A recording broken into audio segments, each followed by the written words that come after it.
let's check our hotel in Kyoto, the Hotel Kimand.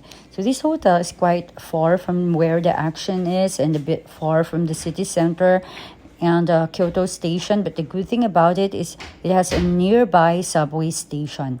So we book a triple room, and contrary to what is known about Japan, na gamay ang rooms, this one has a bigger floor space and we can even open up our bags pa.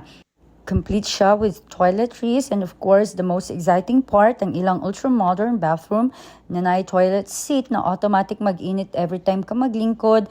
They also have a blower and mga toothbrushes and kaning naka-sterilize na glass na ilahang gina-change every day. And ako po ng space sa shower. Sa ilang reception area, they have this machine na pwede ka makapa-change sa imuhang money, but ayaw dere kay barat ang ilahang conversion. The only downside about this place is every time ka mo gawas, you need to surrender your key and kuhaon na po di mo balik pag mag-in ka.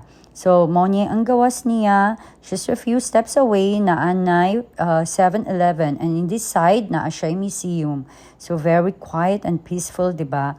Away from the crowd yun siya. So, gamay lang na lakaw, doon na ang kaning convenience store. And naapod siya very nice na, I don't know if this is a plum tree. And a few meters away is this subway station, very convenient pag mulakaw ka or mulaag. So I recommend this hotel.